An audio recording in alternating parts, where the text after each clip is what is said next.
ምክክርና የሰለጠነ ንግግር በሰው ልጅ ታሪክ ውስጥ ከተሰጡ ታላላቅ ጸጋዎች መካከል ዋነኞቹ ናቸው። ሀሳብ ከሀሳብ ሲገናኝ፣ የልብ በሮች ተከፍተው መግባባት ሲነግስ፣ ሁከትና ግጭት ቦታቸውን ለእርቅና ለእድገት ይለቃሉ።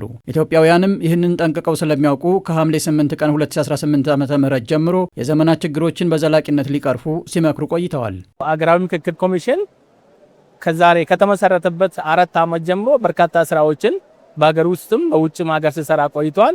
ይሄ ደግሞ ስራው ሁሉንም አቀፍ በሆነ አካታች በሆነ መልኩ ከየክልል ጀምሮ እስከዛሬ ሲሰራበት ነበር። አዲስ አበባም ከመጣን በኋላ እዚህ ከተሰበሰብን በኋላ ከሌሎች ማህበረሰቦች ጋር ተገናኝተን አንድ ለ10 ብሬል ዲቴል ሐሳቦቻችንና ተወያይተንበታል በሰፊው። ምንም እንኳን ሂደቱ በሀገር ደረጃ የምክክርና የንግግር ጠቀሜታን ከምንም በላይ ያስቀደመ የህልውና ጉዳይ ቢሆንም በልዩነት ውስጥ በመግባባት ለሀገር የሚበጅ መፍትሄ ማበጀት እንዲቻል መንገድ ጠረገ ነው። ስንጀምረው ትንሽ ከባድ ነበር። ማለትም ፌዝ ባይ ፌዝ ስለሆነ ፕሮግራሙ የነበረው በአንድ ጊዜ ማወቅ አይቻልም ነበር።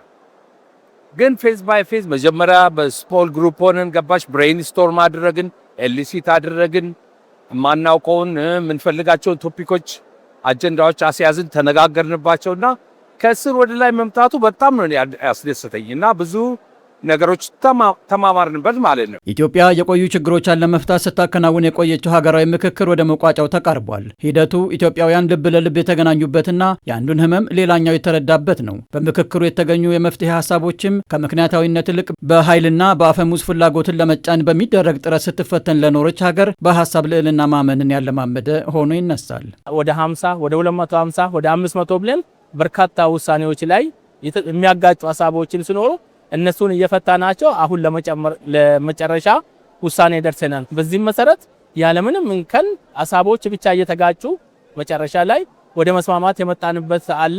ለመጀመሪያ ጊዜ ኢትዮጵያውያኖች በደንብ የተገናኘ ነው። አሁን ከዚህ በፊት እኮ በርቀትም ቢሆን በውይይቶች ምናምን በስልክም በቴሌግ ገባሽ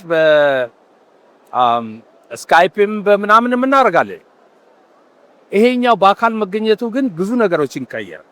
እንድንተዋወቅ ገባሽ በአካል ተገኝተን እንድንተዋወቅ አደረገና ብዙ ነገሮችን ኦፕን አፕ እንድናረጋ አረገ። ያለፍንበትን የመገዳደል የመጠላላትን ነገር ቁጭ ብለን ጠረጴዛ ዙሪያ እያወራን ተመካክረን ለዚህ ውጤት መብቃታችን በጣም ደስ ብሎኛል። እኔ የሀገራዊ ምክክሩ ልዩነቶችን በማጥበብ ሀገር ስለ ትውልድ መጻኢ ዕድል መምከር የቻለችበት ነው። ሀገርና ሕዝብን ያስቀደመው ይህ ታሪካዊ ሁነት ታዲያ ለትውልድ የምትመች ሀገርን ለማጽናት የሚያግዝም ይሆናል። የሚጠብቀንን ሕዝብ ለማስደሰት በርካታ ስራዎች ሰርተን ተወያይተንበት ልዩነቶችን ቢኖሩ ልዩነቶቹን እያጣበብን የመጣንበት ሁኔታ ነው ያለው።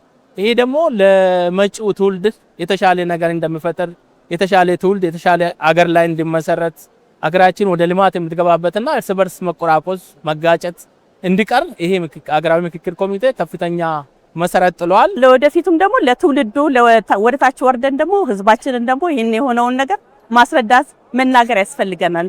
የምክክሩ ተሳታፊዎች በቅንነት በግልጽነትና በጋራ የመስራት መንፈስ ወደ ጠረጴዛ በመምጣት መክረዋል። ሀገርና ህዝብን ያስቀደመ ሀገራዊ ምክክር የህዝቦችን ሁለንተናዊ ተጠቃሚነት በማረጋገጥ የሀገር ኢኮኖሚያዊ እድገትም ሩቅ እንደማይሆን ተስፋን የሰጠ ነው። I believe we can build economics like Malaysia, South Korea, China ያሉበትን ያህል የኢኮኖሚክ ፓወር እና ስልጣኔ ላይ መድረስ እንችላለን ብዬ በደንብ አምናለሁ። ስለዚህ ጄኔሬሽን ላይ እንስራ።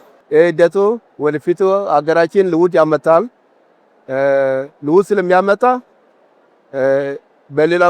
በሌላ በኩል ልማት እንገባለን እና ሌሎች ችግሮች ያፈታሉ። ሂደቱ እኔ ያልኩት ብቻ ካልሆነ የሚለውን አስተሳሰብ ሰብሮ ሀሳቦች የሚሸነፉትም ሆነ የሚያሸንፉት በምክንያትና በጋራ መግባባት መሆኑን ቅድሚያ ሰጥቷል። ይህ የሰለጠነ የመፍትሄ ሀሳብ ማመንጫ ሂደት ለቀጣዩም መልካም ልምድን ትቶ የሚያልፍ ነው። ከዚህ በኋላ ደግሞ የሚመጣው ትውልድ ይህንን ነገር እያሳደገ ልዩነቶችን እያሳጠረ መሄድ የሚችልበት ደረጃ ላይ ደርሰናል ብዬ አስባለሁ።